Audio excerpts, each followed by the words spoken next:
Well, Israel's President ISSAC HERTZOG has touched down in Sydney as pro-Palestinian protesters prepare a last-minute legal challenge against the government's major events declaration.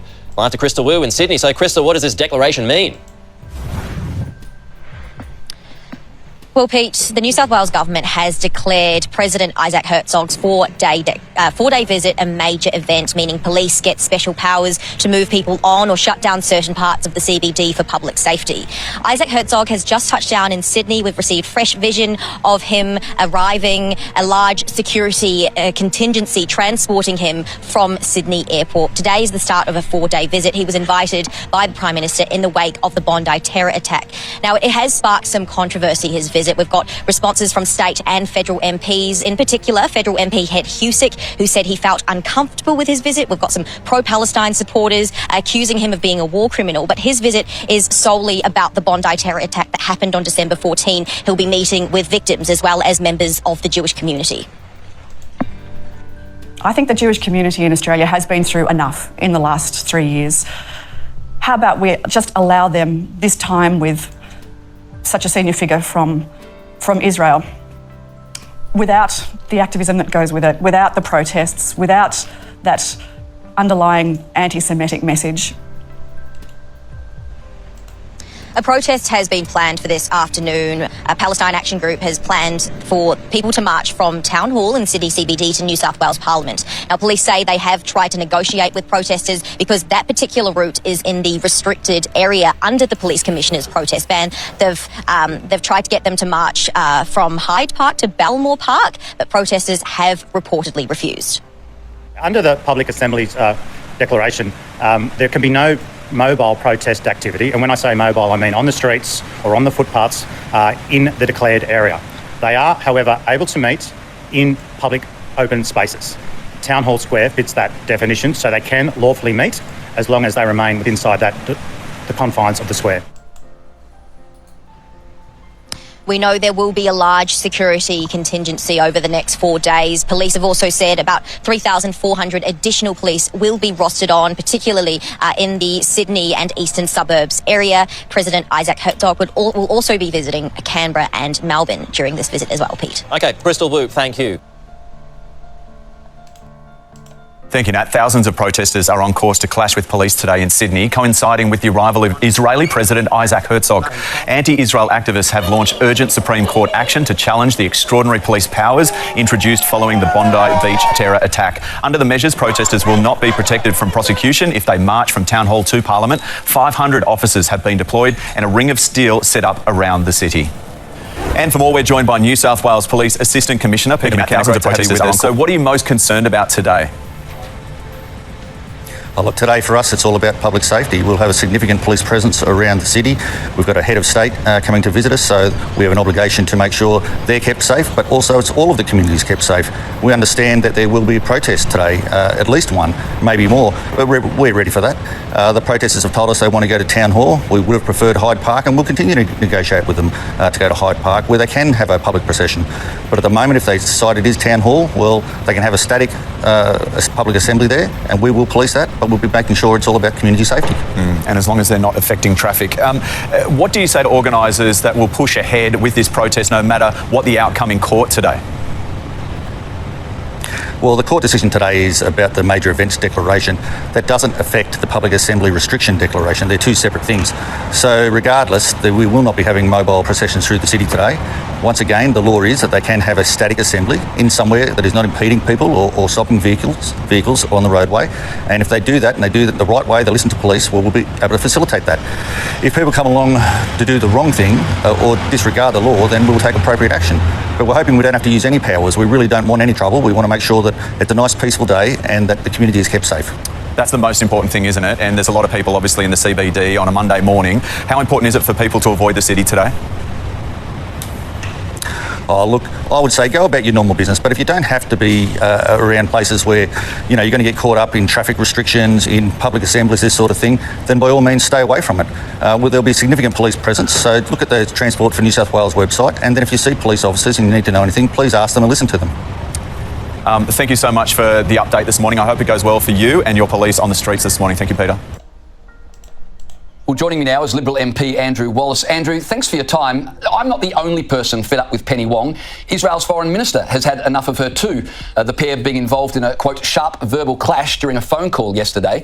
According to Israel's foreign minister, Penny Wong accused Israel of not doing enough humanitarian work for the Arabs of Gaza. Andrew, I thought the Arabs of Gaza were holding Israelis hostage. Well, James, thanks for having me on the program. And of course, your editorial was just absolutely spot on. I don't know where Penny Wong's moral compass is. You are absolutely right there. She is so far left of centre on the issue of Israel and its importance to the West. I just, look, there are very few people that I speak to, certainly in Queensland, that understand where she is coming from or that agree with her. By all accounts, Penny Wong received a real dressing down from the Israeli foreign minister on Tuesday, and so he should give her a dressing down, because she has been the main architect. As our foreign minister, she has been the main architect of a almost total breakdown in diplomatic relations between two very strong allies. Now, can you imagine, and I wanted you to hark back your viewers to hark back memories of the absolute shellacking that the Labor Party gave us for our strong stance that we took in the coalition on China. And, look, very, very different circumstances. But Penny Wong and Anthony Albanese held themselves out to be the big persons on the diplomatic world stage. But Penny Wong has overseen and caused not just a huge breakdown in diplomatic relations between our two important countries, but more importantly, perhaps, the almost total disintegration of trust in Jewish Australians and the Labor Party and the Australian government. Look, it's no secret that the Jewish community have been strong supporters of the Labor Party and the left side of politics for decades. I could not tell you a person, a member of the Jewish community who has not expressed to me, after I've had discussions with them, about their immense distrust of Anthony Albanese and particularly Penny Wong and this entire Labor government. They feel as though they have been absolutely sold out by this government, and for very good reason. They have literally demonised the state of Israel, and they've overseen, by their total inaction, they've overseen a rise in anti-Semitism in Australia, which has led to things like the Hadass synagogue firebombing and the firebombing of vehicles in Sydney. This, make no mistake, James, this is on the head of Penny Wong and Anthony Albanese.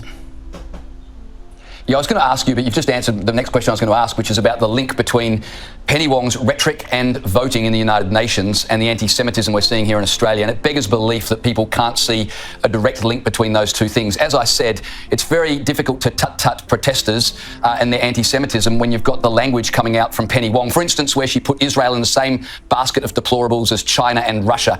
So the sooner Penny Wong disappears from the scene, the better off the Middle East will be, and certainly the better off social cohesion here will be. Let's move on. We are speaking with Arsen Ostrovsky, the head of the Australian Israel Jewish Affairs Council's Sydney office. So how is the Jewish community viewing President Herzog's visit, which comes, of course, in the wake of the deadly Bondi Beach terrorist attack? Thank you for having me on. Look, I think for the incredibly vast, overwhelming majority of the Jewish community here in Australia, we are very much excited and looking forward to welcoming the President, especially at this moment, which is one, I think, of quite immense significance for the Jewish community here, which is still very much reeling after the Bondi massacre just last December, in which 15 people were murdered. But we're also looking at this very much as an opportunity to restart and re-engage the relationship between Australia and Israel, one which had over the last few years become increasingly strained. And hopefully this visit by the President presents an opportunity to turn a new leaf. Now, you yourself survived that deadly attack that day. Tell us what happened to you on that day. So we had actually just relocated back to Australia, where I grew up. I actually grew up in Bondi, but I'd been living in Israel for the last 13 plus years. So we relocated here back with my wife and kids, and we were at Bondi that evening for the first night of Hanukkah. So many other families, young children, elderly were there as well to enjoy the Hanukkah festival, to enjoy the first night. And then the shooting started. My wife and children and I had just been in separate places at that moment when it began, and I got hit when I stood up to run towards them, and I got hit in the head, and the blood immediately started gushing out. It was like a tap, someone, as if they just opened the tap. Look, ultimately, I survived. The doctor said it was a miracle. It was a millimetre between life and death. Unfortunately and very sadly, 15 other people did not survive, including a 10-year-old girl, Matilda, including a Holocaust survivor, and many others. But look, at the end of the day, we cannot change what happened, but we can and we must learn from it to ensure that it never happens again. That attack, of course, did not come in isolation. It followed a wave of virulent anti-Israel protests with clear elements of anti-Semitism, attacks on Jewish property, a wave of anti-Semitism in Australia following October the 7th.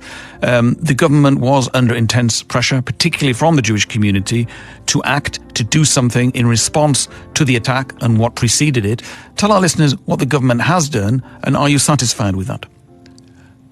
Look, I think you're right to put this in context, that over the last 2.5 years, certainly since the October 7th attacks by Hamas, Australia has seen an alarming and I would say almost unabated really explosion and surge in anti-Semitism. It's no longer on the fringes, it is mainstream.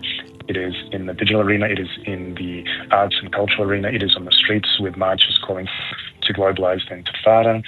It is very much in the media and the public discourse. And I think what we saw in Bondi was the deadly consequences, quite frankly, of what happens when this hatred is left unchecked and is done so despite warning after warning after warning from Jewish leaders and in the community here about the danger of anti-Semitism being allowed to fester. And what happened in Bondi was this deadly manifestation of that. But I think what Bondi attack has also reinforced is something very important, and it's that anti-Semitism is not merely a problem just for Jews. Even though Jews were attacked that day in Bondi, it is very much an assault on the very social fabric of Australia. It is no longer a left-wing issue or right-wing issue, but it is an Australian issue. We know the government has taken actions on gun control, which was already quite strict in your country. Have they taken action on anti-Semitism? Look, I think there is certainly a lot of scope to be critical of the government in the last 2 years, and a number of the actions they've taken, which not only disregarded, I think, numerous warnings of rising anti-Semitism, but in some cases perhaps vis-a-vis their policy on Israel and the war in Gaza, perhaps inflamed it in some circumstances. But I think that following the attack in Bondi, we have seen some very welcome and strong response from the government. We've seen the Royal Commission created, which will look into not only what happened in Bondi, but equally, and if not even more importantly, about how it was allowed to happen, which is critical in order to learn from what happened in Bondi. We have seen legislation passed just the other week on hate groups, which is important, and I think we've also seen very much across the spectrum of Australian society speak out and stand up, which is something perhaps that had been missing for a long time. So I think there's certainly a number of welcome steps, if albeit perhaps somewhat overdue, but certainly necessary now in order to move forward. Now, a number of protests are planned against President Herzog during the visit. Are you concerned about this? Do you think these protests should be cancelled, should be banned by the government? Look, I'll be quite frank with you. These protests are grotesque and indefensible. Yes, freedom of speech is crucial in Australia's democracy, as it is very much so, of course, in Israel, but it is not. It is not a license to break the law. It is not a license to harass, to intimidate, or to spread hatred, especially so soon after Bondi, which remains deeply, deeply, painfully raw for the community, and at a time when there is already a ceasefire in Gaza. I would also add, I think that a lot of the people, the very same ones that are calling President Herzog's visit divisive, are very much also the same people who have helped actually fuel this toxic atmosphere that we find ourselves in through relentless vilification of anyone who supports Israel's right to exist and defend itself, which is the overwhelming majority of the Jewish community. So those that are calling his visit divisive, I think, are in the fringe, a very loud fringe, but insofar as the Jewish community is concerned, we are excited. We'll be welcoming the President, and as I know, will many leaders across the country, including the Prime Minister and the Governor General who had invited him. Finally, I read one report that an organisation called the Jewish Council of Australia has called for President Herzog to be arrested. Presumably this is one of those extremist fringe groups that in no way represents the bulk of Australian Jewry. No, this is a small fringe extremist group. It does not speak for the majority of Australian Jews who are proudly Zionists, who are welcoming the President visit and who stand with Israel in the face of terror that we've seen since October 7th and certainly in the ongoing days today. But the overwhelming majority of Australian Jewish community are excited to welcome the President who arrives tomorrow.